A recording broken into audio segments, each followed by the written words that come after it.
एक बार अष्टवसु जो देवताओं से भी श्रेष्ठ हैं, वो भ्रमण कर रहे थे। सुमेर पर्वत बहुत 4 लाख योजन ऊंचा, उसमें बड़े बड़े महात्माओं की भी जो दिव्य महात्मा हैं और देवताओं की भी स्थलियां हैं। भगवान वशिष्ठ जी का वहीं आश्रम था। बड़े ही पवित्र पक्षी, मृग और सब ऋतुएं एक साथ उस आश्रम की शोभा बढ़ाती थी। यहां वर्षा ऋतु तो यहां ग्रीष्म ऋतु तो यहां शिशिर ऋतु, ऐसा उस वशिष्ठ जी महामहिम ज्ञानी महापुरुष 6 ऋतुएं आश्रम में शोभा बढ़ा रही थी।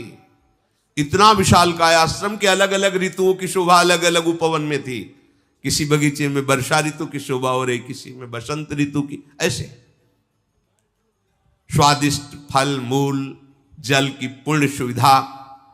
और वशिष्ठ जी हर समय तपस्या परायण भगवदानंद में मगन रहते। वशिष्ठ जी के आश्रम में एक सुरभि रहती थी, उससे एक सुंदर गौ का प्रादुर्भाव हुआ जिसे नंदिनी गाय, चमत्कार पूर्ण नंदिनी जी थी। जो चाहो जो सोचो जैसी परिस्थिति वैसे ही वो प्रकट कर दे। समस्त देव कामनाओं को भी पूर्ण करने की सामर्थ्य रखने वाली नंदिनी जी। बस वशिष्ठ जी अपने देव पूजन के कार्य में, जो भगवत पूजन के कार्य में दुग्ध आता उतना ही लेते। आश्रम में नंदिनी जी विराजमान थी। वो 8 वसु वहां से जब निकले तो आकर्षण हुआ, उनकी एक स्त्री भी साथ थी वसुओं की, गाय को दी। इतनी सुंदर तेजस्वी गाय। तब पूछा अपने पति से वसु कि ये गाय, तो उनका ये दिव्य गाय है, जिसके पास होगी उसके शरीर में कभी बुढ़ापा नहीं आएगा, कोई रोग नहीं आ सकता केवल इसके रहने से, और जो कामनाएं करे वो सब पूर्ण हो जाती हैं। और कहीं इसका दुग्ध पान कर ले फिर क्या कहना, हर समय वो जवान रहेगा, स्वस्थ रहेगा, बिना खाए पिए स्वस्थ रहेगा। नंदिनी के दुग्ध का प्रभाव, बड़ी महिमा का वर्णन किया। तो उसमें देव नामक जो वसु थे, वो गाय को देख करके बहुत प्रसन्न हुए, अपनी पत्नी से कहने लगे कि इस गाय के दर्शन मात्र से अशुभों का नाश होता है, परम मंगल होता है। और ये दिव्य गौ है, ये वरुण नंदन वशिष्ठ जी की सेवा में रहती है। इसका जो दूध पी ले तो 10,000 वर्ष तक वो यौवन अवस्था में स्वस्थ होकर के, कभी कोई जुकाम बुखार कुछ नहीं, हर समय जवान रहेगा। ऐसी महिमा गा रहे थे। तो जो देवनाम वसु की पत्नी थी, उन्होंने कहा अपने लोगों को तो आवश्यकता नहीं, क्योंकि वसु है वो स्वयं दिव्य है। मनुष्य लोक में मेरी एक मित्र राजकुमारी है, ये गाय अपहरण करते हैं और वहां पहुंचा देते हैं, और वो स्वस्थ रहेगी, यौवन अवस्था में रहेगी, मेरी मित्र है, ये मैं चाहती हूं। उन्होंने कहा नहीं नहीं, आप ये सोच कैसे लिए, महात्मा वशिष्ठ की गाय है, ऐसा सोचना भी पाप है। उनका देखो, मुझे और कुछ नहीं चाहिए, यदि आप हमें चाहते हैं ना तो आप हमारी ये बात पूरी करें। जो अष्टवसु थे, देववसु के साथ उनकी पत्नी ने जब ऐसा हठ किया तो उन्होंने अपने और 7 जनों से, तो उस समय भगवान की इच्छा से ही ऐसे महापुरुष हैं, ये वसुजन जो देवताओं के भी द्वारा बंदनी हुई, उनके मन में बात आ गई और उन्होंने देववसु की पत्नी का प्रिय करने के लिए गाय का अपहरण कर लिया, नंदिनी जी का। गौ का अपहरण करके वो जा रहे थे कि महर्षि वशिष्ठ जी संध्या करके अपने आश्रम में आए, तो देखा नंदिनी नहीं। तो उन्होंने कहा कौन ऐसा हो सकता है, किसका इतना त्रिभुवन में साहस हो सकता है कि हमारी आज्ञा के बिना हमारे आश्रम में प्रवेश करके नंदिनी को ले जाए। वशिष्ठ जी ने आसपास खोज की, पर जब नहीं मिले तो उन्होंने ध्यानस्थ होकर देखा तो कहा, अरे ये वशु लोग ऐसा कार्य कर सकते हैं। वो तो तत्काल आवेश में आ गए और वहीं प्रकट हो गए जहां वशु गाय लिए जा रहे थे। उन्होंने कहा, तुम्हें शोभा देता है, तुम देवताओं से भी वंदनीय श्रेष्ठ हो, हमारी नित्य दिनचर्या में देव पूजन में आने वाली गाय को तुम चुरा कर ले जा रहे हो, तुम्हें पता नहीं तुम क्या अपराध कर रहे हो। वो तो घबरा गए वशुजन। कहा, ठीक है, तुमने मनुष्य लोक वाली बात की है, मनुष्य लोक में ही ये चोरी होती है, देवलोक में, देवताओं में श्रेष्ठ वशुओं में ये वृत्ति कैसे आ गई? इसलिए मैं शाप देता हूं, जाओ तुम मनुष्य लोक को प्राप्त हो, यही तुम्हारे लिए दंड है। वशुओं को ये शाप दे दी, जाओ तुम मनुष्य लोक में जन्मो। देखो, इतना ऊंचा पद, थोड़ा सा लोभ। अब तो वशुजन घबरा गए। वशिष्ठ जी के चरणों, मनुष्य योनि भगवत प्राप्ति कर ले तो ठीक है, नहीं बहुत ही, आप क्या समझते हो? देखो ऐसे दुर्गंध निकलती है यहां से, सब मलमूत्र की थैली है, कोई बहुत बड़ी चीज है।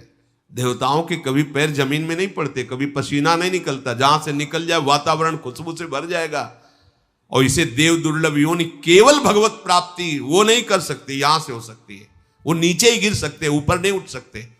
अपने सबसे ऊपर ब्रह्मलोक का भी अतिक्रमण करके भगवान के दिव्य धाम को जा सकते हैं। भगवान वशिष्ठ जी के चरणों में सब गिर पड़े। प्रभु, पता नहीं क्या हो गया था, ऐसी गलती क्यों हो गई, प्रभु मुझे क्षमा कीजिए। आपका कृपा प्रसाद जब तक नहीं मिलेगा तब तक अब हमारे हृदय में भारी जलन होगी। आप समस्त धर्मज्ञों में, ज्ञानियों में श्रेष्ठ हैं, क्षमा क्षमा, ऐसा कह के चरणों में गिरे। अच्छा तो ठीक है, तुम मनुष्य योनि में जाओगे, पर 1 वर्ष में ही मुक्त हो जाओगे। लेकिन देव 7 तो 1 वर्ष में मुक्त हो जाएंगे। तुम अपनी पत्नी को बहुत चाहते हो और उसकी आसक्ति वश इनको भी प्रेरित किया, ये तो 1 वर्ष में क्रमशः मुक्त हो जाएंगे, पर तुम्हें पूरे जीवन मृत्यु लोक में रहना पड़ेगा। दीर्घ काल तक तुम्हें मनुष्य योनि का दुख भोगना पड़ेगा। अगर भगवान का भजन नहीं तो ये दुख योनयः, दुख ही दुख है, देख लो ना। मैंने जो आवेश में आकर तुम लोगों को वचन बोले हैं, मेरे वचन कभी मिथ्या नहीं होते, ऐसा ही होगा। अब सबके हृदय बहुत ही व्याकुल हुए। तब देव वसु ने कहा, प्रभु जिसके कारण मैं ऊपर से नीचे जा रहा हूं, मृत्यु लोक में जाऊं, पर वो कारण मुझे ना मिले। समझ गए होंगे, जिसके कारण, अर्थात अब मेरा कभी जीवन में मृत्यु लोक में जाने पर ब्याह ना हो, मुझे संयोग प्राप्त ना हो। हां, ये तथास्तु, ऐसा ही। अब विचार किया कि मेरी मां कौन बन सकता है? वसुओं को गर्भ में धारण कर सके ऐसी कौन साधारण स्त्री थोड़ी हो सकती। मेरा पिता कौन बन सकता है? तब विचार किया कि अगर मेरी मां बनने की सामर्थ्य है तो भगवती गंगा जी में है। तो अष्टवसुओं ने गंगा जी का स्तवन किया, ध्यान किया। गंगा जी प्रकट हुई। उन्होंने कहा, मां, हमें भगवान वशिष्ठ का शाप प्राप्त हुआ है कि जाओ तुम मृत्यु लोक में मनुष्य योनि को प्राप्त हो। कोई भी मनुष्य लोक की स्त्री इतनी सामर्थ्य नहीं रखती कि मुझ वसुओं को अपने गर्भ में रख सके। इसलिए आपको हमारे ऊपर कृपा करनी होगी और आप मेरे लिए इतना कि आप मुझे अपने गर्भ में धारण करें।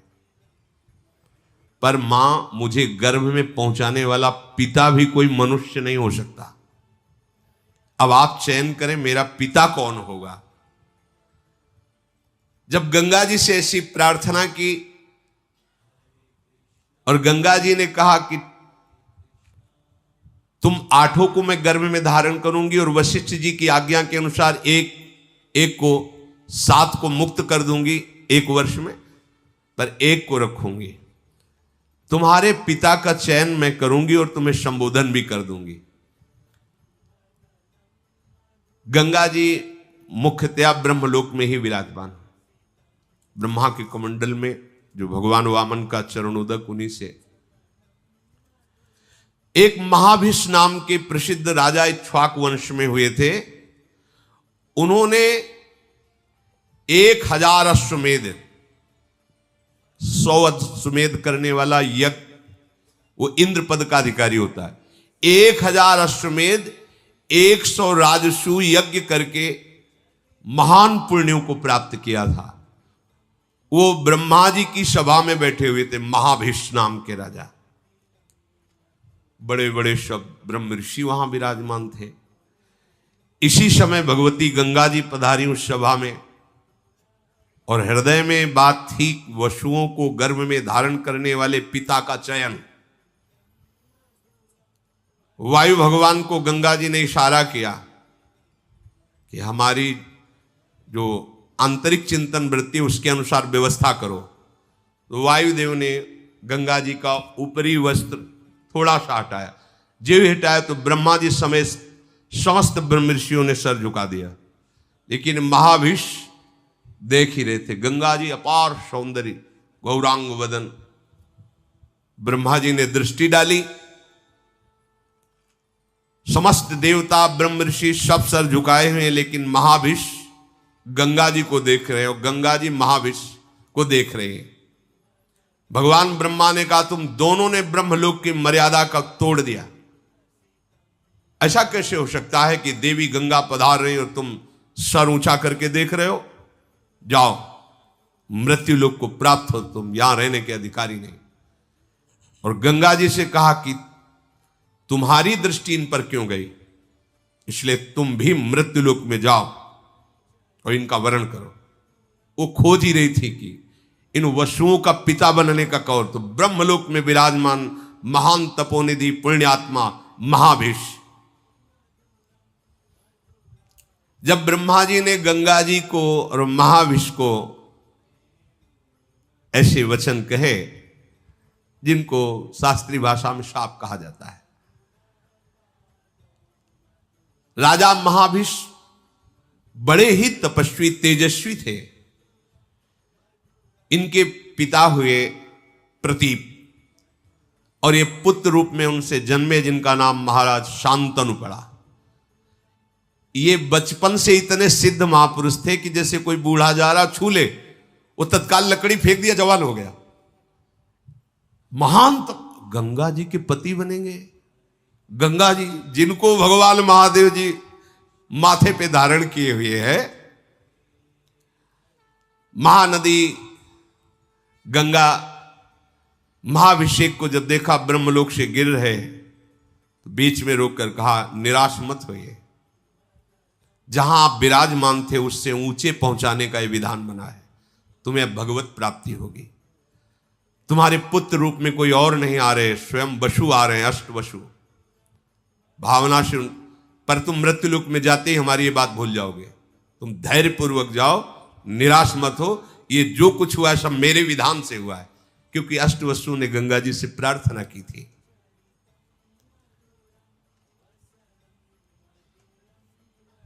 भगवान के मार्ग और पुण्य तपस्या के मार्ग में बड़ा अंतर है।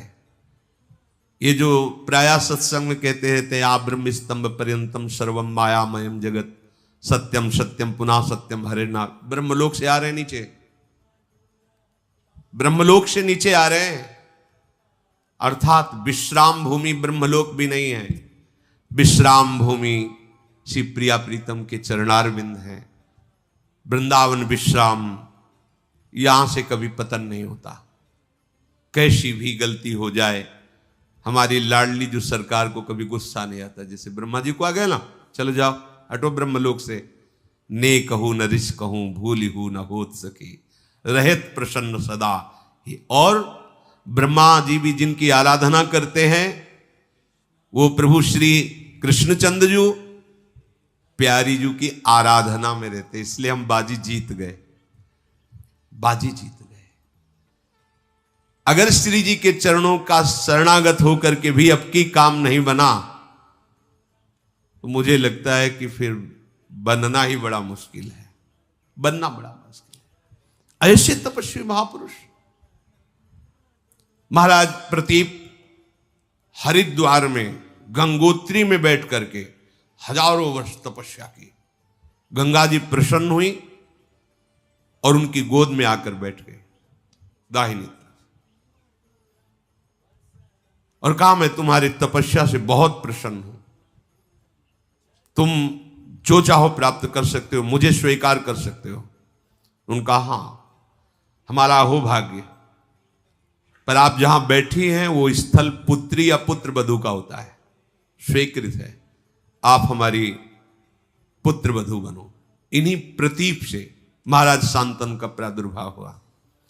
तो उनका, मैं तुम्हारी पुत्र वधू तो बनूंगी, पर अपने पुत्र को संबोधन करके पहले से ही बता देना, कभी हमसे ये प्रश्न ना करे कि तुम कौन हो, कभी हमारी क्रिया पर प्रश्न ना करे कि तुम क्या कर रहे हो, तुम्हारा उद्देश्य क्या है। अगर वो कभी भी हमसे प्रश्न कर देंगे, कभी भी हमारी क्रिया पर टोक देंगे, उसी समय मैं चली जाऊंगी और जाते जाते भी उनका महामंगल करूंगी। आपका जब पुत्र हो और वो चेतना युक्त, तब ये बात उसको बता देना, मैं अचानक आकर के मिलूंगी। भगवती गंगा जी ऐसा कहकर के प्रतीप की गोद से अंतर ध्यान हो गई। बहुत काल तक प्रतीप की कोई संतान नहीं हुई। फिर यही महाभिष राजा उनके गर्भ में पत्नी के आए। जन्म होते ही पूरे नगर में एक आनंद था, सबका हृदय शांत था, इसलिए ब्रह्म ऋषियों ने इनका नाम शांतनु रखा। बचपन से ही भगवती शोभा से संपन्न, तेजस्वी, स्वाभाविक इनकी गति थी कि इनको गंगा जी की धारा बड़ी प्रिय थी। आकर्षण होता है, भगवती आकर्षण होता है। वो सदैव धारा के किनारे ही घूमते रहते थे। जब इनकी यौवन अवस्था में वृत्ति हुई, शरीर हुआ, तो अचानक से पीछे से नूपुरों की ध्वनि सुनाई दी। मुड़ करके देखा, इतना तेज, इतनी सुंदरता, देखने से मूर्तिमान पवित्रता, गंगा जी मूर्तिमान पवित्रता। महाराज शांतनु तो जैसे कोई खिंचा हुआ वशीकरण से चलावे, ऐसे समीप आए। पिता की बात याद आई कि पिता ने कहा था, कभी तुम्हें कोई एक सुंदरी मिलेगी, तुम्हें ये प्रश्न नहीं करना कि तुम कौन हो, और तुम्हें ये कभी नहीं कि तुम ये क्या कर रहे हो। दो बातें उन्होंने कहा कि यदि तुम वही सुंदरी हो जिसे पिता ने संबोधन किया था, मैं नहीं पूछना चाहता तुम कौन हो, और मैं कभी नहीं रोकूंगा कि तुम क्या कर रहे हो, पर यदि वही हो और मुझे स्वीकार करने के लिए आई हो तो मैं तुम्हें स्वीकार करता हूं। बस इतनी बात हुई थी। बिना कोई प्रश्न उत्तर किए भगवती गंगा उनके साथ हस्तिनापुर के चक्रवर्ती सम्राट पद पर महाराज शांतनु विराजमान, और जिनके महल में स्वयं गंगा जी पहुंच रही, वहां की पवित्रता क्या।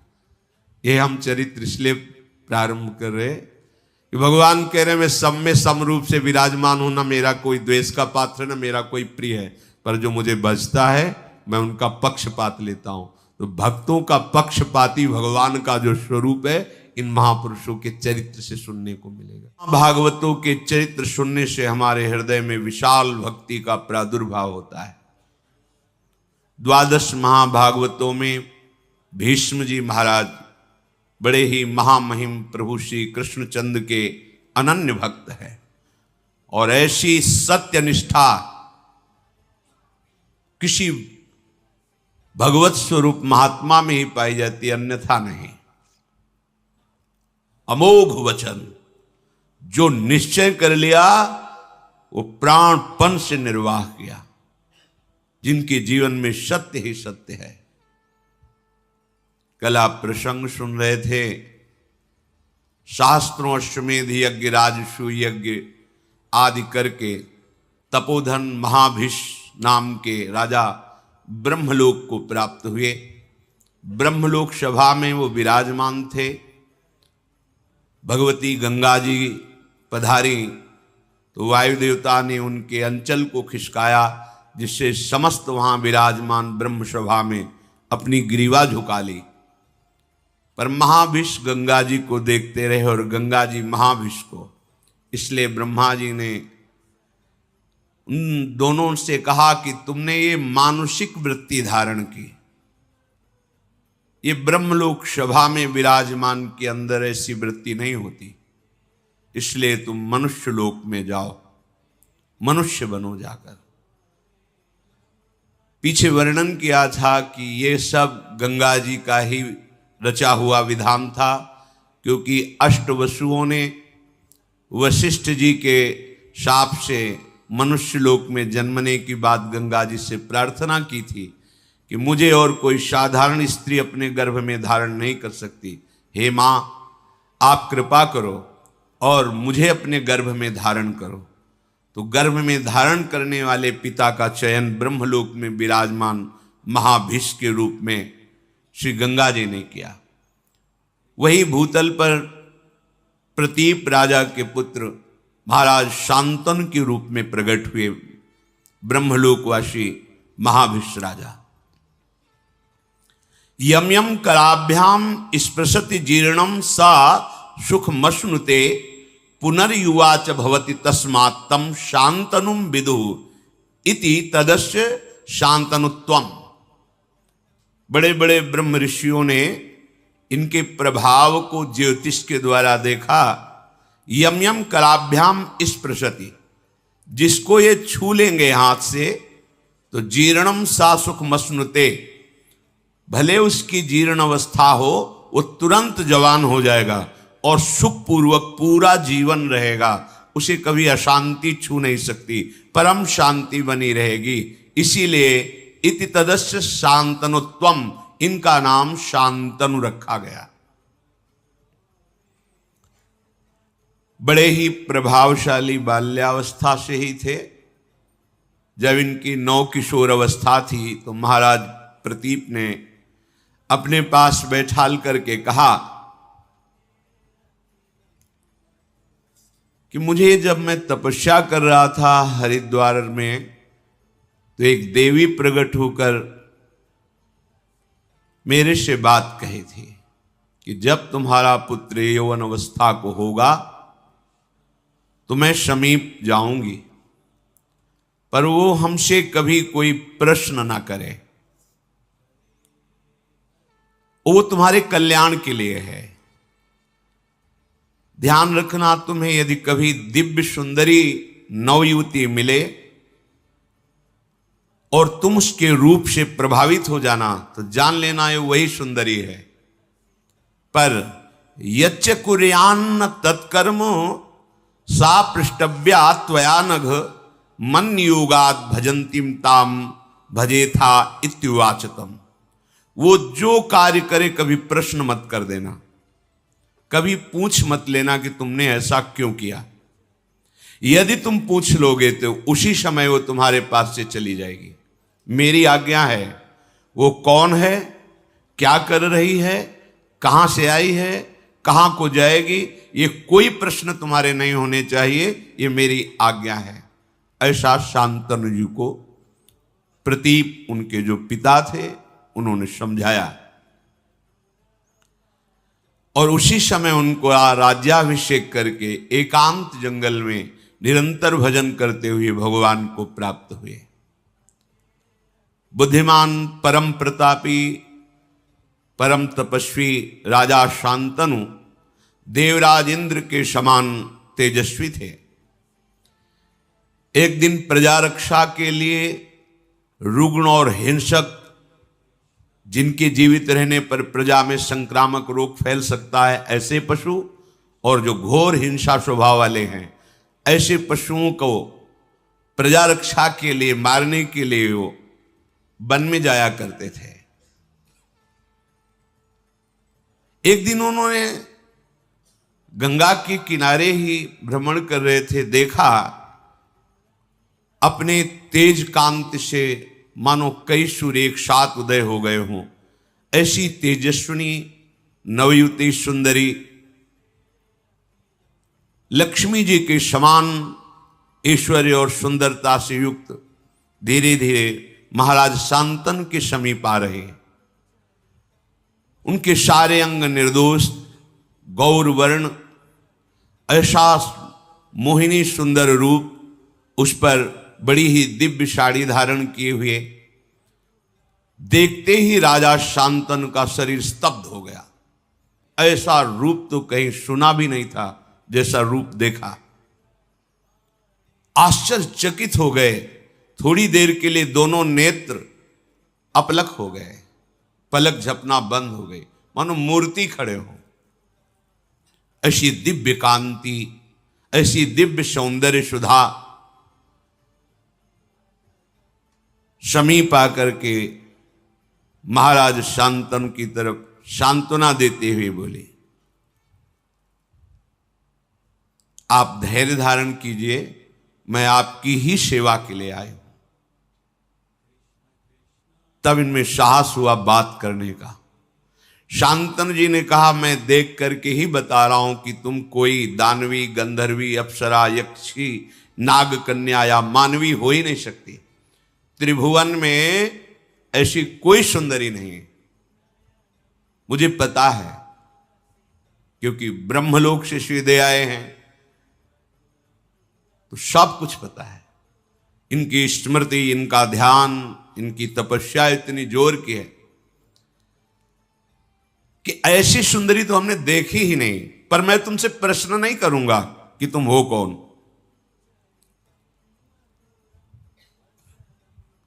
बस मेरी याचना है कि मैं आपका संग चाहता हूं।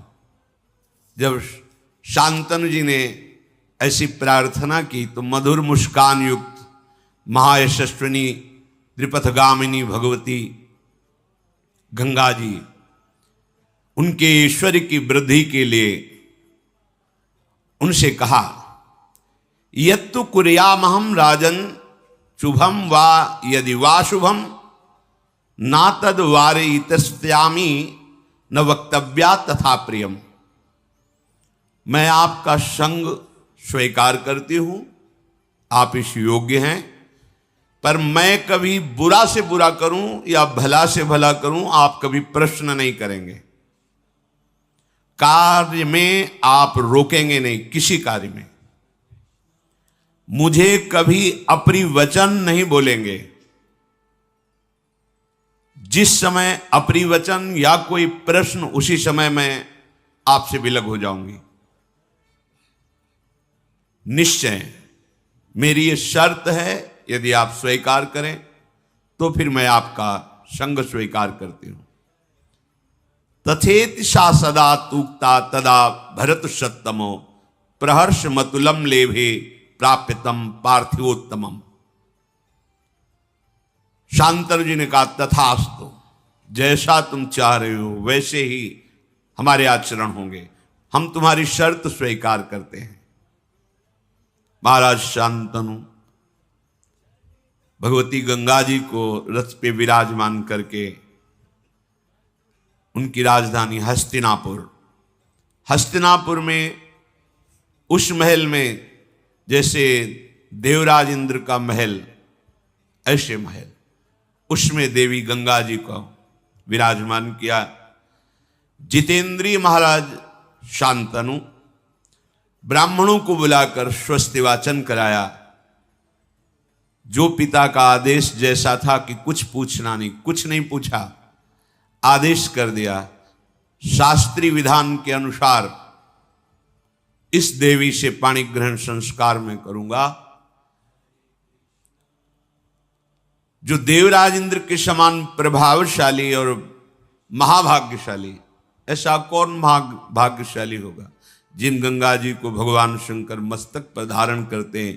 त्रिभुवन जिनके नाम और आचमन अवगाहन से निष्पाप होकर भगवान की प्राप्ति करता है।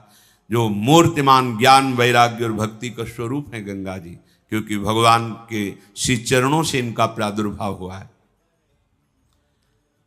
कैसा दिव्य सौभाग्य की जिन गंगा जी का स्मरण, अवगाहन, दर्शन बड़े भाग्य से होता है, वही गंगा जी इनको अर्धांगिनी के रूप में प्राप्त हुई। महाराज शांतन ने शास्त्र मर्यादा के अनुसार पाणी ग्रहण किया। कुछ समय के बाद एक पुत्र प्रकट हुआ। बड़ा महल में आनंद उत्सव मनाया जाने लगा। अभी आनंद उत्सव हो ही रहा था कि देवी गंगा जी ने उस पुत्र को लिया और चल पड़ी अपनी धारा की तरफ। और वहां जाकर कहा, ऐ वत्स, तुम्हें पता होना चाहिए तुम वसु हो। वशिष्ठ जी के शाप से तुम मनुष्य लोक में आए हो। मैं तुम्हें ज्यादा यहां टिकने नहीं दूंगी। जाओ तुम अपने वसु स्वरूप को प्राप्त करो। और ऐसा कह के अपनी धारा में डाल दिया, तुम्हें मैं शाप से मुक्त करती हूं। और बड़ी प्रसन्न मुद्रा में फिर महल लौट आए। महाराज शांतनु भारी असंतुष्टता को प्राप्त हुई कि प्रथम बालक, और इसने हत्या कर दी बालक की, पर कुछ बोले नहीं। दूसरा बालक हुआ, वही प्रक्रिया। 7 बालक प्रकट हुए, 7 को गंगा की धारा में प्रवाहित कर दिया जीवित। जब 8वां बालक गर्भ में आया, जेवी लेकर के चले। अथैनामष्टमे पुत्रे जाते प्रहसतीमिव उवाच राजा दुःखार्तः परीप्सन पुत्रमात्मनः। जेवी चली तो महाराज शांतनु पीछे से, ये क्या तू अमंगल कर रही, कौन है तू? ऐसी तो कोई मां नहीं देखा हमने सृष्टि में जो प्रकट होते हुए अपने बालक को नष्ट कर दे।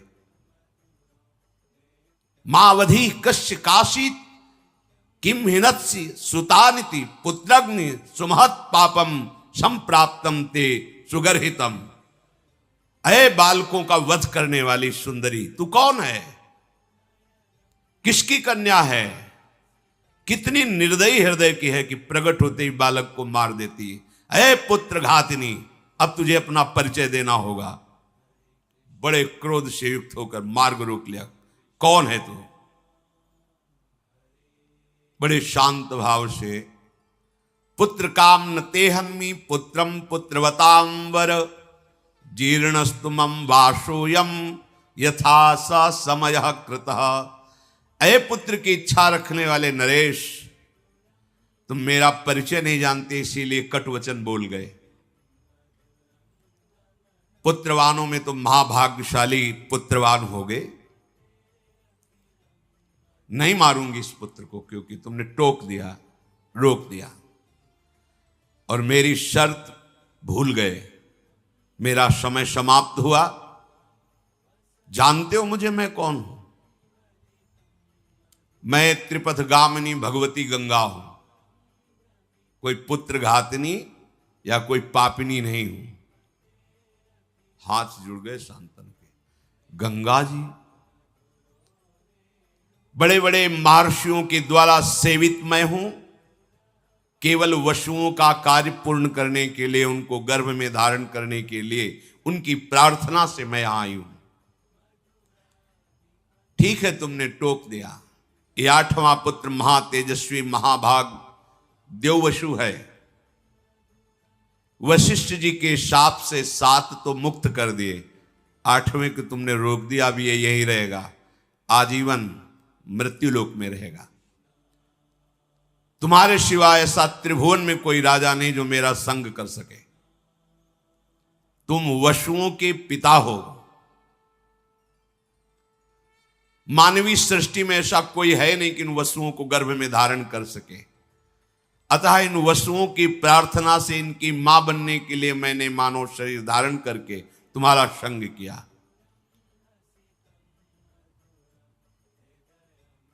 मैंने पहले ही कह दिया था वसुओं से कि तुम्हारे जन्म होते ही तुम्हें मैं मुक्त कर दूंगी। ये वसु हैं, कोई और नहीं है। मैं पुत्र घातिनी नहीं हूं, इनको शाप से मुक्त किया है। महान व्रत का पालन करने वाले तुम्हारे इस पुत्र को मैं भी तुम्हारे पास नहीं छोड़ूंगी। इसमें 8 वसुओं का अंश है। ये जब संपूर्ण विद्याओं में कुशल हो जाएगा तो तुम्हें स्वयं मिल जाएगा, आप निश्चिंत रहना। जब ये बालक मिले तो इसका नाम देवव्रत गंगादत्त, ऐसा नाम पुकारना। गंगा जी ने महाराज शांतनु को जो अपना परिचय दिया तो अवाक हो गए। मेरी पत्नी के रूप में भगवती गंगा जी थी। अगर पहले बता देते तो शायद उनकी साहस वृत्ति इतनी ना पड़ती।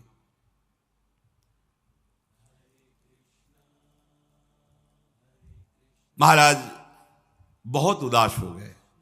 देखते ही देखते पुत्र सहित गंगा जी अंतर्धान हो गई। सासमा षोडशाष्टौ च चतस्त्रोष्टौ तथा पराः रतिमप्नावन स्त्रीषु बभूव वन गोचरः। 16, 8, 4, 8 36 वर्ष तक गंगा जी के वियोग में वहीं वन में ही अधिक समय व्यतीत करते महाराज शांतनु। वही गंगा जी का ध्यान, उन्हीं का स्मरण, भारी वियोग हृदय में हुआ, क्योंकि जब परिचय मिला तो अंतर्धान हो गई। 36 वर्ष। एक दिन विचरण कर रहे थे, देखा गंगा की धारा प्रवाहित होती हुई रुकने लगी। विचार किया कि ऐसा कैसे हो सकता है। आगे बढ़े तो देखा विशेष रूपवान, बलवान, आचारवान, तेजस्वी एक बालक अपने धनुष में प्रत्यंचा चढ़ाकर बाणों से गंगा की धारा को रोक दिया है। लौकिक अलौकिक समस्त अस्त्रों की कलाएं उसमें विराजमान हैं। बल, धैर्य, वीर, पराक्रम, महारथी वीरता, ये सब उसमें झलक रही। महाराज शांतनु ने देखा। महाराज शांतनु इतने आकर्षित हो गए, उन्हें पता नहीं कौन है। जब नजदीक की तरफ बढ़े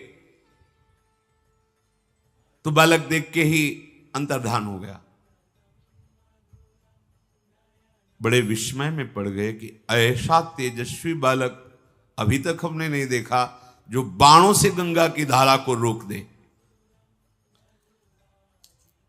बहुत चिंतित थे। इतने में देखा कि भगवती गंगा जी उस बालक को हाथ से पकड़े हुए सामने आई। बड़ा दिव्य रूप पहले से भी अधिक प्रकाशित गंगा जी का है, क्योंकि इनके संग के लिए ही अपने रूप की गरिमा को कम किया था, तब ऐसा रूप था। आप तो दिव्य रूप गंगा जी का। दिव्य अलंकारों से विभूषित देवी गंगा उस बालक को सामने लाई और कहा, ये वही आपका 8वां पुत्र है जिसके लिए आपने मुझे कटुवचन बोले थे, रोका था और मैं लेकर के अंतर्धान हुई थी। पुरुषसिंह त्रिभुवन में इसके समान कोई अस्त्रवेत्ता नहीं, शास्त्रों का ज्ञान रखने वाला और शस्त्रों का ज्ञान रखने वाला। इसे मैंने बड़ी दिव्यता से पालन पोषण किया है। यह अब आपका पुत्र है। ये महर्षि वशिष्ठ से 6 अंगों सहित समस्त वेदों का अध्ययन करके ब्रह्मबोध हो चुका है। महाराज वशिष्ठ जी योग वासिष्ठ नामक पूर्ण ब्रह्मबोध कराने में समर्थ ग्रंथ है योग वासिष्ठ।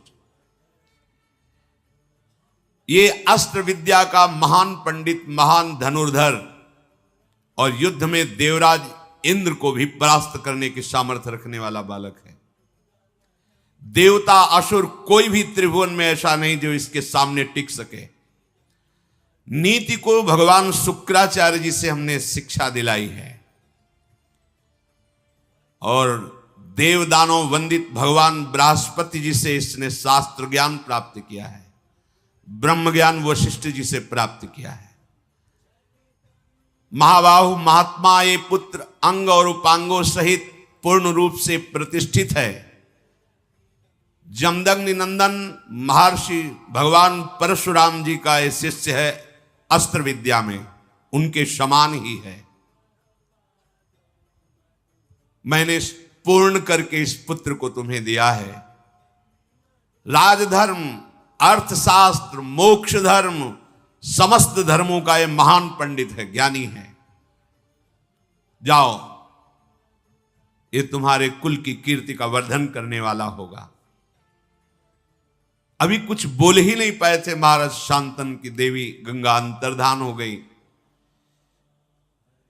गंगा जी की आज्ञा शिरोधार करके महाराज शांतनु सूर्य के समान प्रकाशित होने वाले अपने पुत्र को राजधानी में लाए। हस्तिनापुर अमरावती के समान सुंदर, देवराज इंद्र की राजधानी अमरावती।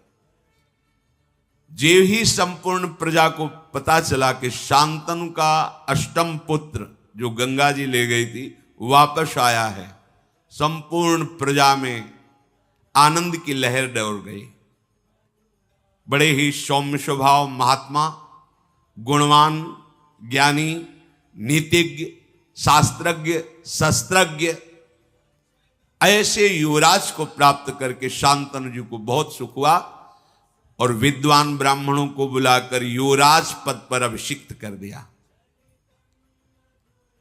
अति पराक्रमी पुत्र को प्राप्त करके पिता शांतनु को अपार सुख हो रहा है कि अब मेरा जीवन आनंद में, राज्यभार संभालेगा और अपना जीवन में भजन करके समाप्त करूंगा, क्योंकि अब कोई कामना नहीं रह गई।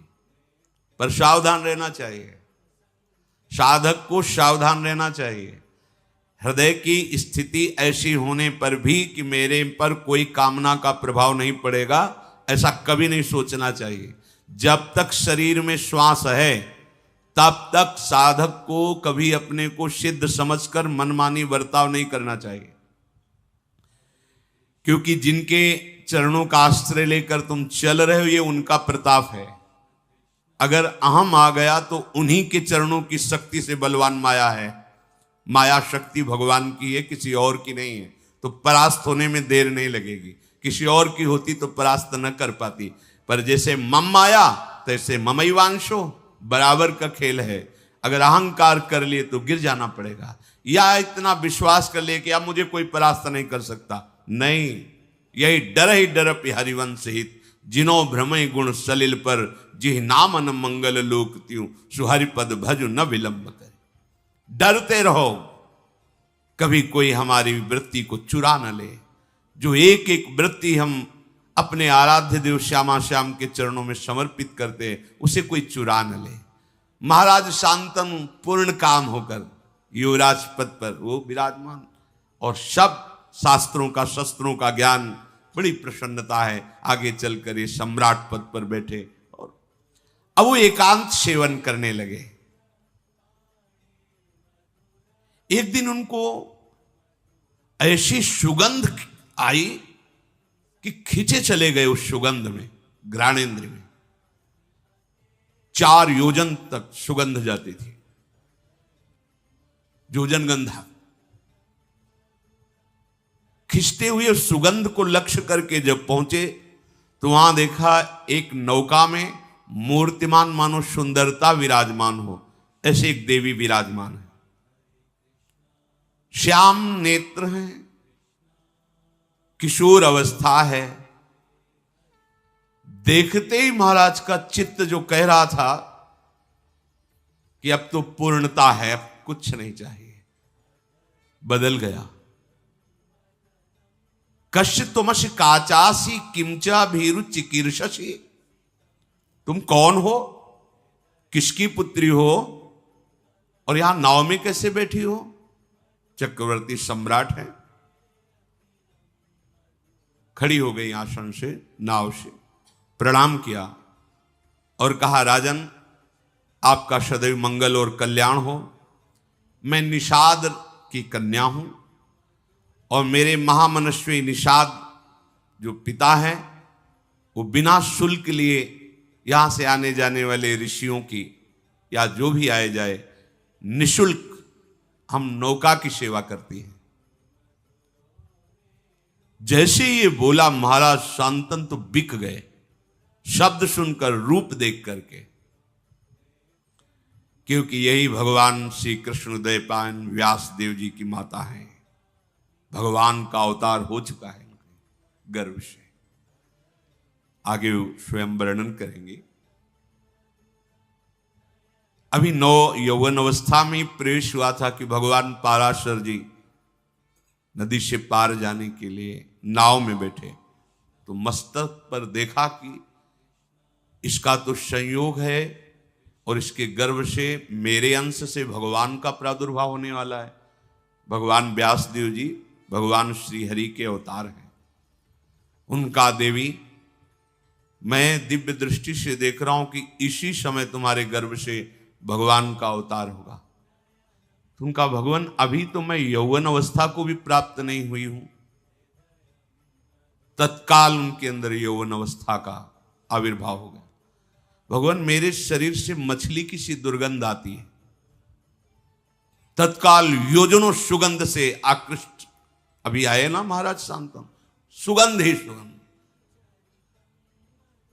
महाराज दिन का प्रकाश है, भारी कोहरा पैदा कर समर्थ भगवान पाराशर जी। महाराज अगर गर्भ हुआ तो हमसे फिर ब्याह कौन करेगा? कन्याओं में, पंच कन्याओं में तुम पवित्र कन्या रहोगी। महाराज गर्भ तो धारण करना पड़ेगा। नहीं, इसी समय प्रकट होगा, गर्भ भी नहीं धारण करना पड़ेगा। भगवान पाराशर जी की कृपा से उसी समय श्री कृष्ण द्वैपायन भगवान व्यास देव जी का और प्रकट होते ही मृगचर्म कमंडल हाथ में लिया और प्रणाम किया। ऐसे नहीं कि प्रकट हुए बच्चे हो, पाराशर जी बच्चा लेके, ऐसे नहीं, कमंडल लिया और बोले मां जब कभी आवश्यकता हो तब याद मात्र कर लेना, मैं आपकी सेवा में उपस्थित हो जाऊंगा। श्री कृष्ण द्वैपायन भगवान व्यास देव जी की मां है।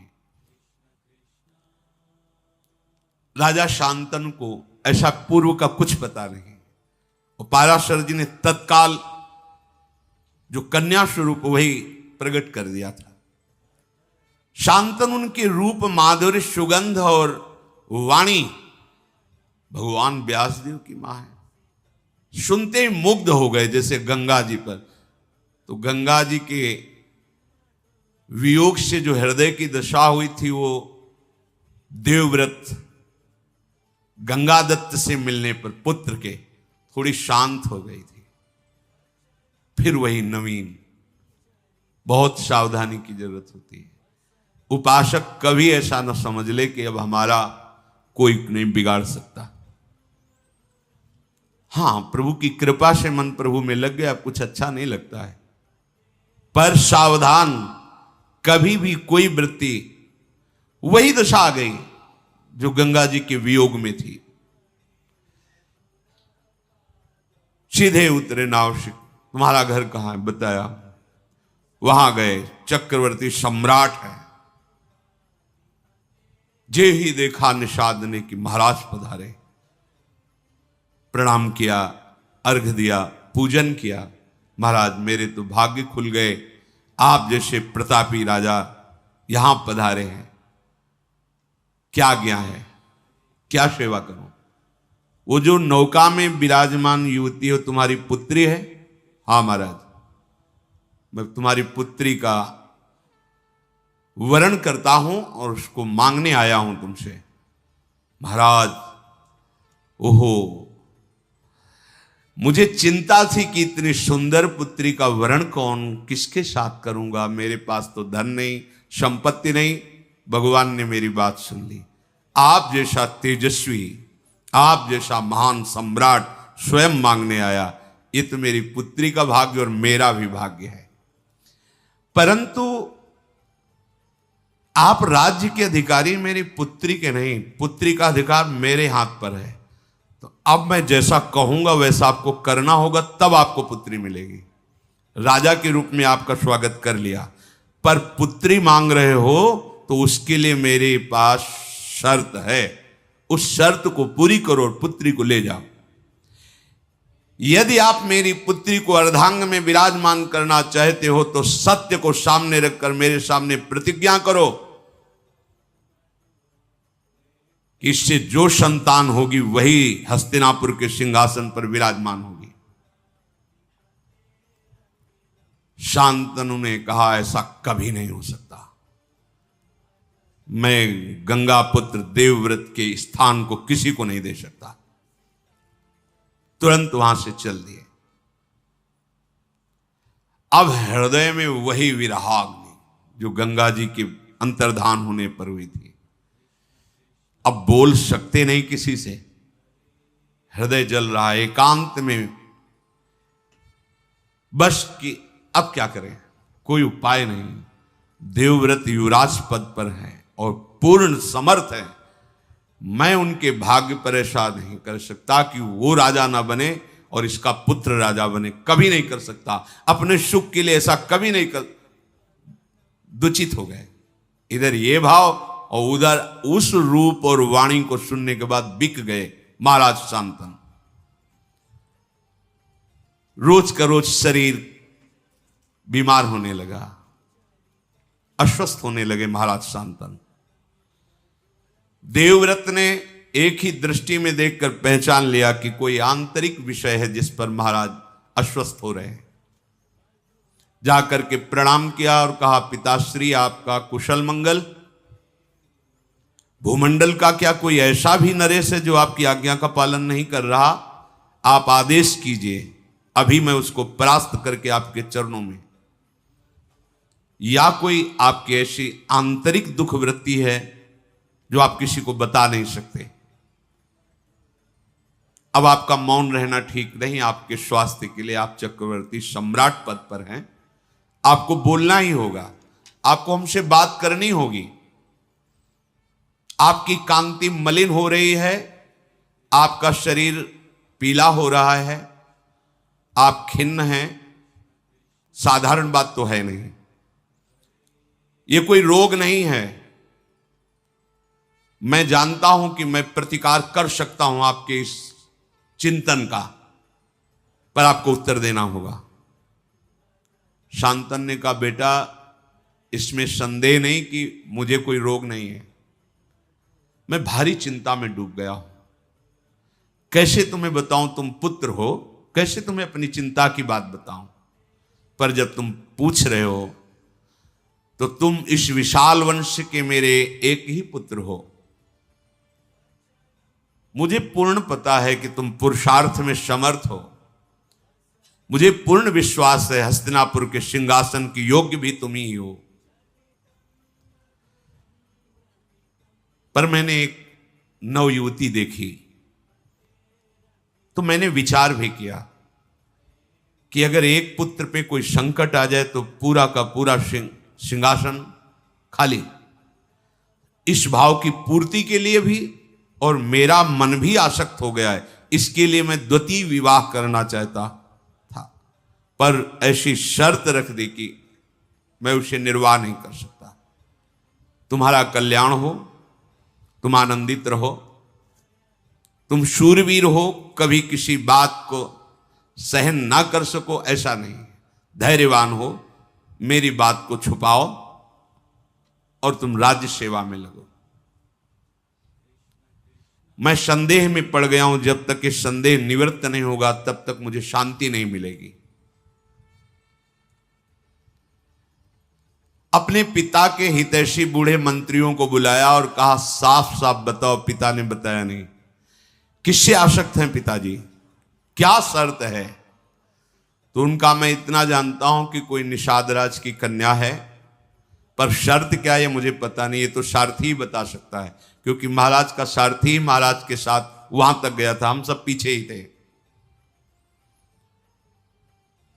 देवव्रत जी ने पिता के सारथी को बुलाया और प्रणाम किया, क्योंकि पिता के ही तुल्य सम्माननीय होता है, और कहा, महाप्राज्ञ अर्थात तुम परम ज्ञानी हो, जो मैं पूछ रहा हूं पिता के हित के लिए, राजा के हित के लिए पूछ रहा हूं, सत्य बोलना। किससे मेरे महाराज का अनुराग हो गया है, तुम सत्य परिचय बताना, और क्या शर्त है। उनका महाराज वो कोई राजकुमार की कन्या नहीं है, राजा की कन्या नहीं है, वो एक धीवर की कन्या है, पर इतनी सुंदरी है कि मैंने भी ऐसी सुंदरता नहीं देखी। आपके महाराज ने जाकर के मांगा स्वयं कि मुझे पत्नी के रूप में वरण करने के लिए अपनी कन्या दे दो, तो उसने शर्त रख दी कि इसके गर्भ से जो पुत्र होगा वही हस्तिनापुर का सम्राट पद स्वीकार करेगा। आपके पिताजी वहां से तुरंत चल दिए कि मैं ऐसा कदापि नहीं कर सकता। इसके बाद ऐसी दशा को प्राप्त है, अब आपको जैसा उचित लगे। देवव्रत ने समस्त वृद्ध मंत्रियों को बुलाया और भी विशिष्ट अधिकारियों को, क्योंकि युवराज पद पर हैं, और बिना सूचना के अपने पिता के सारथी को लेकर वहां पहुंचे निषाद के घर में। जो ही निषाद ने देखा कि देवव्रत अपने मंत्रिमंडल के साथ पधारे हैं, विधिवत पूजा करके पृथ्वी पर माथा रख करके प्रणाम किया और कहा, आज मेरे भाग्य खुल गए कि आप गंगा पुत्र देवव्रत हमारी कुटिया में पधारे, अहो भाग्य। उन्होंने कहा, यहां मैं पूजा स्वीकार करने नहीं आया, याचना करने आया हूं। क्या शुल्क रखा है आपने अपनी पुत्री के लिए? जो भी चाहोगे मैं तुम्हें दूंगा, पर मेरे पिताश्री के लिए तुम्हारी ये कन्या चाहिए। महाराज, वो तो स्पष्ट मैंने कह दिया था कि हमारी पुत्री के गर्भ से जो पुत्र होगा वही राज सिंहासन पर बैठेगा। और महाराज शांतनु के आप अकेले पुत्र हैं, शस्त्रधारियों में श्रेष्ठ हैं, आपके सामने कोई टिक नहीं सकता, मुझे पता है। तो भला मैं अपनी पुत्री के पुत्र की रक्षा के लिए ऐसा वरदान क्यों ना मांगूं? कहीं आपकी भ्रुकुटी बिगड़ गई तो? ये कन्या मेरी नहीं है, ऐसा मत समझना कि निषाद की कन्या है। ये आर्य पुरुष की संतान है, ये गुणों में आपके समान है, जन्म भी आपके समान ही महापुरुषों से हुआ। इसका मछली के उदर में सत्यवती जी को निकाला था निषाद ने, इसीलिए पिता कहे गए। सत्यवती की योग्य अगर भूमंडल में है तो केवल महाराज शांतनु ही है, मुझे पता है, पर मैं बिना शर्त के नहीं दे सकता। इस शर्त का तुम्हें पालन करना होगा, क्योंकि मुझे पता है यदि आप गुस्सा हो गए तो आपका शत्रु चाहे गंधर्व हो या देवता हो या कोई दैत्य हो, आपके सामने टिक नहीं सकता। फिर सत्यवती का बालक अगर कोशिश भी करेगा तो राज सिंहासन के समीप भी नहीं पहुंच सकेगा, क्योंकि आप जैसा महारथी है। इसलिए मैं अपनी पुत्री नहीं दे सकता जब तक आप या आपके पिता ऐसा वचन नहीं देते।